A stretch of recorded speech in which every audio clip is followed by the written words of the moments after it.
जब भ्रष्टाचारी पकड़े जाने पर नोट हवा में उड़ाकर बचना चाहे तो जरूरी है कि खबरदार किया जाए। जब आपको पता भी न चले और आपके घर तक बीमारी पहुंचाई जाती रहे तो जरूरी है कि खबरदार किया जाए।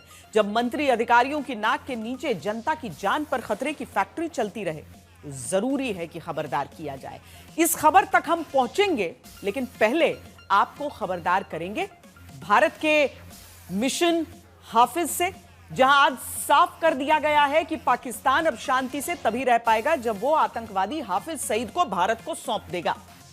आज हम खबरदार करेंगे पाकिस्तान में मची उस बेचैनी से, जहां अब तक कश्मीर को लेकर साजिश रचने वाले पाकिस्तान और पाकिस्तानी सेना को पानी की चिंता सताने लगी है। क्या मुनीर की सांस अब पानी पर अटकने लगी है?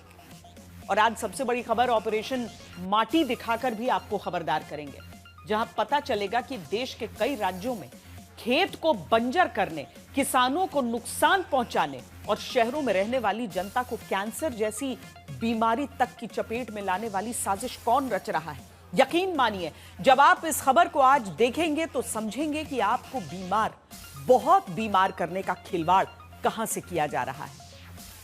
लेकिन पहले बात उस हाफिज सईद की, जिसको लेकर भारत से आए एक के बाद एक बयानों ने पाकिस्तानी सेना और पाकिस्तानी सरकार की नींद उड़ा दी है। पहले प्रधानमंत्री मोदी ने चेतावनी दी कि अगर आतंक ने दोबारा फन उठाया तो बिल से निकालकर उसे कुचला जाएगा। वहीं रक्षा मंत्री ने इससे आगे जाकर साफ साफ पाकिस्तान से कह दिया कि अगर पाकिस्तान खैरियत चाहता है तो फिर हाफिज सईद और मसूद अजहर को भारत के हवाले कर दे।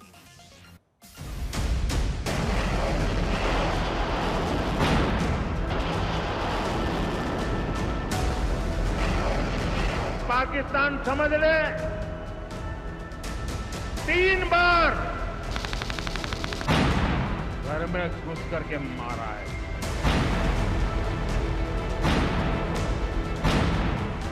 ऑपरेशन सिंदूर अभी खत्म नहीं हुआ है।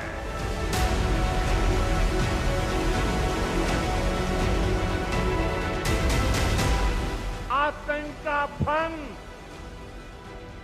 अगर फिर उठेगा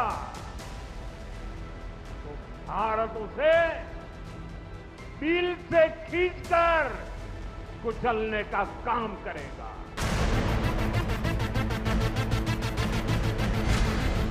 पाकिस्तान को पक्का यकीन है कि ऑपरेशन सिंदूर तो सिर्फ एक शुरुआत है। भारत का असल मकसद सिर्फ आतंकी ठिकानों को तबाह करना नहीं है, बल्कि उसका प्लान हाफिज सईद और मसूद अजहर जैसे आतंकियों को कल्पना से बड़ी सजा देना है। पाकिस्तान के नौजवानों को आगे आना होगा। सुख चैन की जिंदगी जियो, रोटी खाओ, वरना मेरी गोली तो है ही। सवाल है, क्या हाफिज सईद और मसूद अजहर जैसे आतंक के आकाओं के खामोश होने का समय आ चुका है? लेकिन अब पाकिस्तान से हाफिज सईद की मौत के दावों वाली खबरें आती हैं। उसके करीबियों के मारे जाने की तस्वीरें ये बताती हैं कि अगला नंबर हाफिज सईद का हो सकता है। पाकिस्तान भी जानता है किसी भी दिन हाफिज सईद और मसूद अजहर के मारे जाने का डर सच साबित हो सकता है। इसलिए पाकिस्तान की सेना ने इन दोनों को अंडरग्राउंड कर दिया। इन दोनों की मौजूदगी अब सिर्फ पोस्टर तक ही सीमित रह गई, लेकिन भारत ने ऐलान कर दिया कि वो आतंक के आकाओं को बिल से निकालकर मारेगा।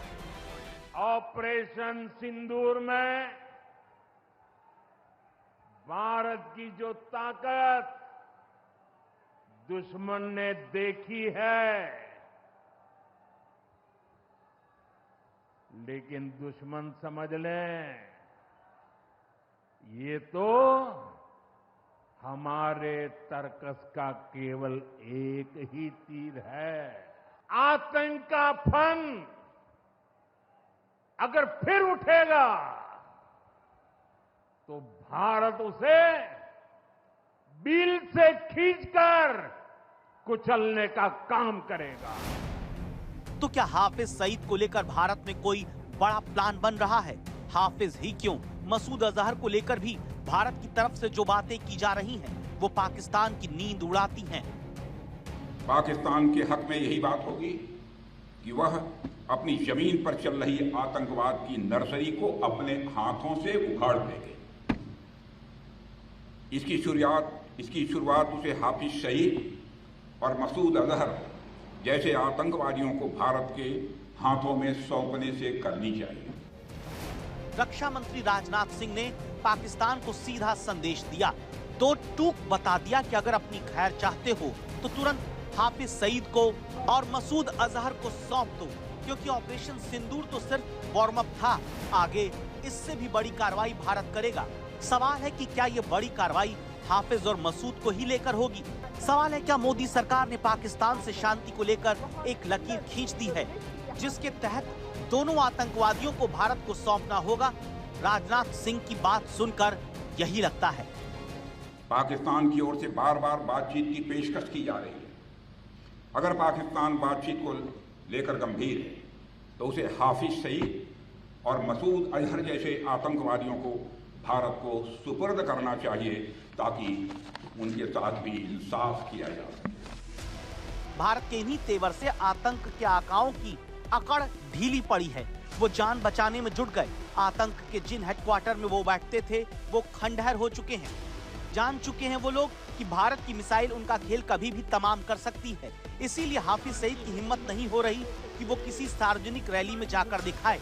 बड़ी मुश्किल से उसका बेटा पाकिस्तान के पंजाब में हुई एक रैली में दिखा। भारत ने जिस तरह से पाकिस्तान से लगे राज्यों में मॉक ड्रिल करवाने का ऐलान किया है, उससे पाकिस्तान परेशान है। उसे लगता है कि भारत के निशाने पर हाफिज और मसूद जैसे मोस्ट वांटेड हो सकते हैं, जिनके गुनाह को हिंदुस्तान आज तक नहीं भूला है। हाफिज सईद मुंबई हमलों का गुनाहगार है, कौन नहीं सच्चाई को जानता है। समुंदर के रास्ते मुंबई में मौत बरसाने का जो गुनाह उसके संगठन ने किया है, बहनों भाइयों, उसको आज भी हम भूले नहीं हैं। मेरे देश के बहादुर जवानों, उसका इंसाफ होना चाहिए। आतंक और पाकिस्तान से चुन चुन कर बदला लेना मोदी सरकार की नीति रही है। सवाल है कि क्या हाफिज सईद और मसूद अजहर को सौंपे जाने तक पाकिस्तान से अब कोई बात नहीं होगी?